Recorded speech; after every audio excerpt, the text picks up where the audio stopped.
Hello and welcome to No Man Living Guide. My name is Scott. This is part two, renting while overseas. Budgeting and financing. So think about this.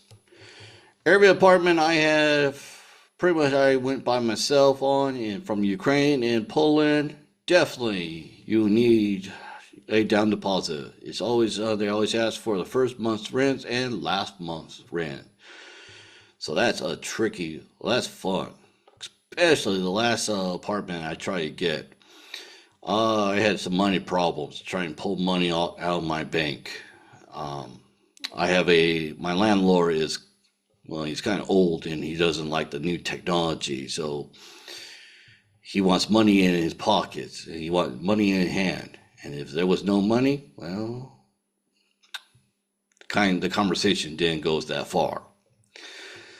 So yeah, think about that. First and last month's rent. Think of ask about the utilities. What are the norms of the utility bill? Is it going to be one big bill, or Are you going to have to pay multiple people for your bills? So current situation with my bill is my internet bill is separate. Um, the utility bill goes to my landlord, and then they tell me when they're picking up rent how much I have to pay for utilities. Summer times is pretty good. Here in Poland, I think I pay more than $40. Winter time, the gas comes on, so I'm paying somewhere around less than $100. It's not too expensive in the city I live in. Depends where you want to go. Maybe you don't want to be in a small city, so utilities might be higher. And that was the same thing in Ukraine before the war. The rent was, utilities wasn't too expensive. Summertime was pretty good. I was hardly in the apartment. Wintertime, and they turn on the heat, and you're just like, kind of like, I'm dying from the heat. And the bill comes, and you're like, I'm hardly in my apartment. Okay.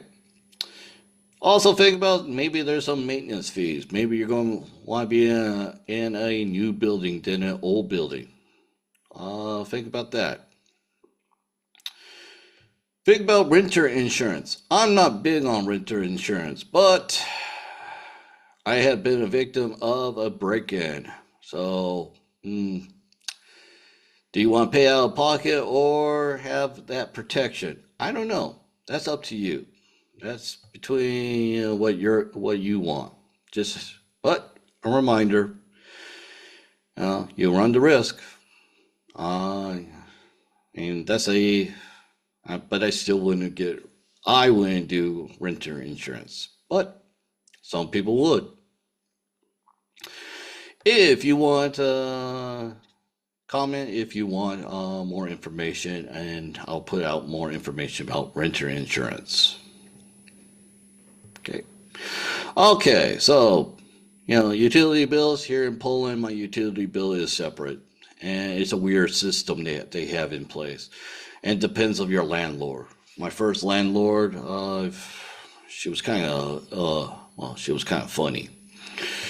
Um, you know, it was every 6 months, and that was a sticker shock to see that bill comes up, and you're like, feel like I was getting robbed, and then I'm like this. Well, this was a one time. Yes, it was a very uncomfortable conversation for the both of us. My current landlord, I think he does every other month. I do that, and then in the winter time, it was utilities every month. That was still weird for me. In Ukraine, my utility bill was every month. Um, I'm going off of my two locations. So think about that. Also, a lot of apartments do offer some type of basic furniture. So a lot of us likes to have our own furniture. There are options where you can have an unfurnished apartment. There are companies that do rental. You can rent out furniture. Was kind. I knew a couple companies were doing that in Ukraine, but in my experience, usually you go into an apartment and it already has some type of furniture, a bed, couch, a couple of chairs. Usually, you'll have to buy something extra. Like for me, I bought a microwave. You know, there were there were some dishes. I had bought some pots and pans over the years, cutleries, towels, wash towels, uh, you know, sheets for your bed. So, something to think about. Do you want a furnished or unfurnished apartment? And that also kind of may affects the cost. Location. Yeah, that's a fun one. Location, location, location. For you, I don't know. But you got to think about it. Do you want to be in the city center? Yeah. But be prepared to pay. You know, there are cost of living sites all over on the internet.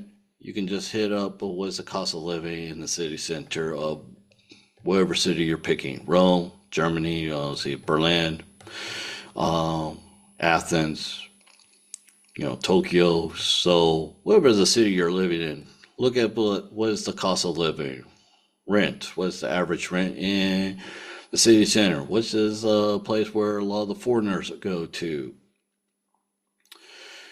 You know, because the first couple of months, weeks are very difficult, and sometimes it's just easier to be with other like-minded people than you.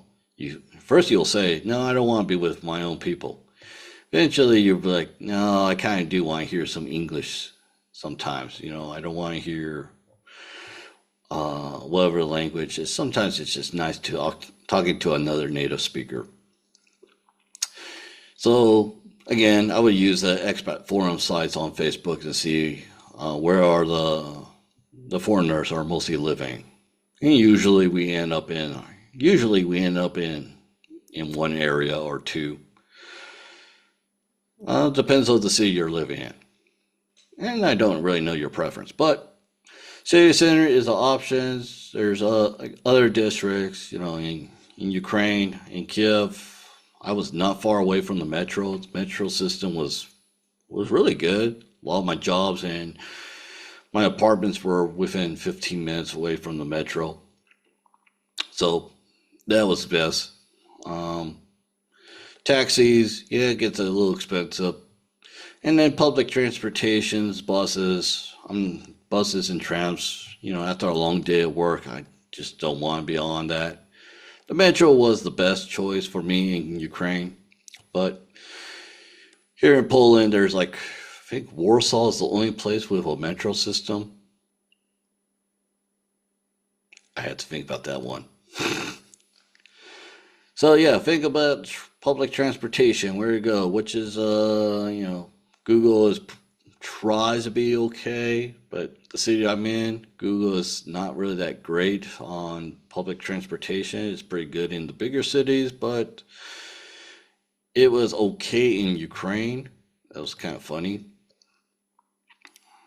But, Google Maps still shows my apartment building being constructed. So Google sometimes is update and sometimes it's not. So yeah, think about where you want to live. Comes down to lease. So your landlord might give you, the longer lease you get, you might get a lower rate. You might get a short lease.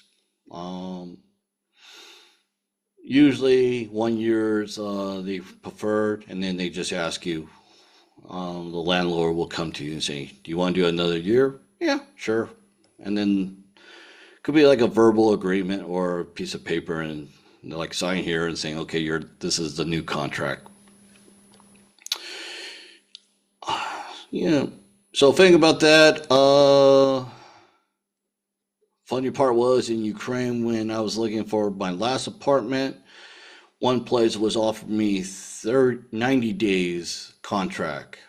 I thought that was really weird.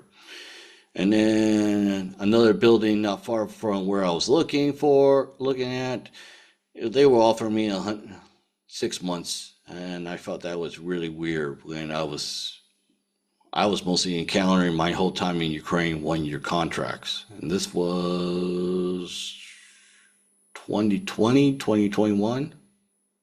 No, it was in 2020. They were trying to do these short contracts.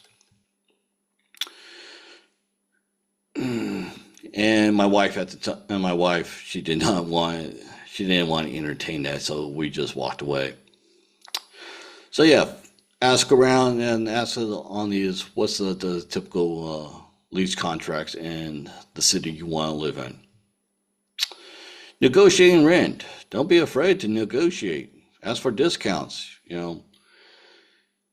Like if you see cracks on the walls, just tell your landlord, it's like, when's the last time this place been painted? If you have to do some fixing up, negotiate. Some cultures they're used to negotiate, and it's kind of weird for us Westerners. In my experience with Americans, we don't really like to negotiate. Or a lot of my friends are not comfortable around that. But don't be afraid to negotiate if you see something wrong, like a broken light fixture. Okay, make sure you clarify any additional fees, parking. I do have a parking space. I don't pay for it. I think it's a part of my base rent. But I have an option to park a car. I believe I had a free parking in Ukraine. Again, don't have a car, but I was paying for something I didn't have. So, could be an option. You could also negotiate and try to reduce your monthly bill. Set a budget and stick to it. Spend no more than 30% of your income on housing is recommended.